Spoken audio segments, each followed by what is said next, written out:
ఏపీలో సొంత ఇల్లు లేని వారికైతే కేంద్ర ప్రభుత్వం సంయుక్తంగా రాష్ట్ర ప్రభుత్వం కూడా శుభార్త చెప్పిందండి.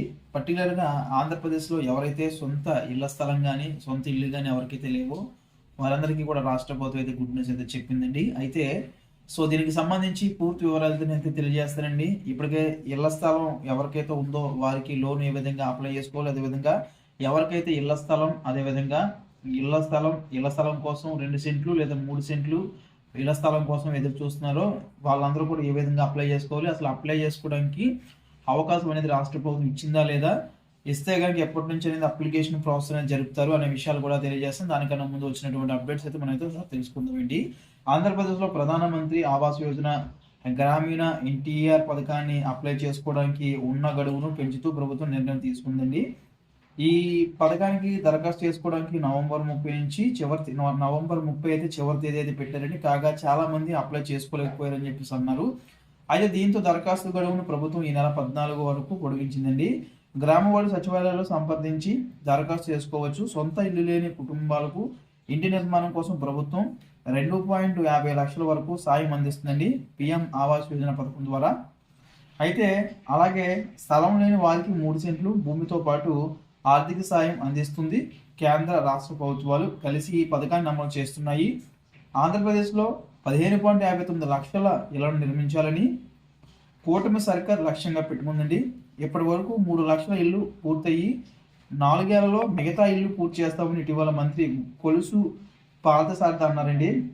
అర్హులైన వారు గ్రామ వార్డు సచివాలయంలో ఫారంను పూర్తి చేయాలని చెప్పేసి PMAYG.nic.in వెబ్సైట్ల ద్వారా కూడా అప్లై చేసుకోవచ్చు అనేది ఆన్లైన్ ద్వారా కూడా అప్లై చేసుకోవచ్చు అని చెప్పారండి. అయితే ఇక్కడ పర్టికులర్గా చూసుకుంటే కనుక గ్రామ వార్డు సచివాలయం ప్లస్ ఎవరైతే ఉన్నారో కొన్ని చోట్ల అయితే అప్లికేషన్ తీసుకుంటున్నారు, కొన్ని చోట్ల అయితే అప్లికేషన్స్ అయితే తీసుకోవట్లేదండి.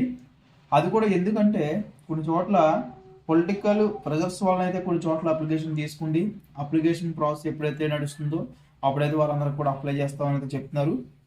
కొన్ని చోట్ల అయితే అప్లికేషన్ తీసుకోవట్లేదని ఇంకా, ఎందుకంటే ప్రభుత్వం నుంచి అఫీషియల్గా ఇంకా డేట్స్ అయితే రాలేదని చెప్పేసి వారైతే చెప్తున్నారు. కాబట్టి కొన్ని చోట్ల అప్లికేషన్ తీసుకుంటున్నారు, కొన్ని చోట్ల అప్లికేషన్ తీసుకోవట్లేదు. దేనికంటే సొంత ఇల్లు స్థలం ఉన్నవారు ప్రతి ఒక్కరు అప్లై చేసుకుంటే కనుక వారికైతే 2.50 లక్షలు అంటే మనకి 2,50,000 అయితే ప్రజెంట్ అయితే ఇస్తున్నారు ఈ ప్రధానమంత్రి ఆవాస్ యోజన పథకం ద్వారా. ఇల్లు కట్టుకోవడానికి 2.5 లక్షలు అయితే ఇస్తారు. దాని ద్వారా మీరు ఇల్లు కట్టుకోవచ్చు, మీకు అయితే లోన్ అయితే శాంక్షన్ చేస్తారు. మీకు ఇళ్ల స్థలం లేకపోతే కనుక సొంతగా ఇళ్ల స్థలం గ్రామాల్లో 2 సెంట్లు పట్టణాల్లో 3 సెంట్లు భూమిని మీరు పొందాలంటే అప్లై చేసుకోవాల్సి అయితే ఉంటుందండి. అయితే ఇది పూర్తిగా కేంద్ర ప్రభుత్వం కాదండి, ఇక్కడ రాష్ట్ర ప్రభుత్వమే ఈ యొక్క ఇళ్ల స్థలాలు అయితే కేటాయిస్తుంది. కాబట్టి రాష్ట్ర ప్రభుత్వం నుంచి అఫీషియల్గా ఇంకా అయితే వాళ్ళకైతే ఎటువంటి గైడ్ లైన్స్ కానీ అప్లికేషన్ డేట్ కానీ రాలేదని చెప్పేసి వాళ్ళకి చెప్తున్నారు. కాబట్టి అందరూ కూడా వెయిట్ చేయాల్సి అయితే ఉందంటే దీనికి సంబంధించి ఇంకా మనకి అఫీషియల్గా ప్రభుత్వం నుంచి జీవో డేట్స్ అనేవి రావాల్సి అయితే ఉంది అని చెప్పేసి వాళ్ళు చెప్తున్నారు. అందుకే కొన్ని చోట్ల గ్రామ వార్డు సచివాలయం ప్లస్ కొన్ని చోట్ల అప్లికేషన్ తీసుకుంటున్నారు, కొన్ని చోట్ల అయితే ఇంకా తీసుకోవట్లేదు. కమ్యూనికేషన్ కూడా సరిగ్గా చెప్పకపోవడం వల్ల చాలా మంది ప్రజలందరూ కూడా గ్రామ వార్డు సచివాలయానికి అయితే వెళ్ళి ఇంకా మా ఏరియాలో ఇంకా అప్లికేషన్ తీసుకోవట్లేదు అని చెప్పేసి కంప్లైంట్లు అయితే రైజ్ చేస్తున్నారు. ఇలాంటి వాళ్ళు ఎవరైతే ఉన్నారో తప్పకుండా ఈ వీడియో అనేది చూస్తే కనుక కంపల్సరీ ఒకసారి వెళ్ళి మీరు కూడా అడగండి. ఎగ్జాక్ట్లీ ఎప్పటి నుంచి తీసుకోవచ్చు, ఎప్పటి నుంచి రావచ్చు అని చెప్పేసి అడగండి. కానీ దీనికి సంబంధించి అఫీషియల్గా ఇంకా అప్డేట్ అయితే రాలేదని చెప్పేసి వాళ్ళు అయితే చెప్తున్నారండి. వచ్చిన తర్వాత తప్పకుండా అందరూ కూడా అప్లై చేసుకుంటే మీకు గ్రామాల్లో 2 సెంట్లు పట్టణాలు 3 సెంట్లు అర్హత ఉన్న ప్రతి ఒక్కరు కూడా రాష్ట్ర ప్రభుత్వం ఇళ్ల స్థలాలు అయితే పంపిణీ చేయడం జరుగుతుంది. ఇదైతే అందరూ కూడా గమనించాలి.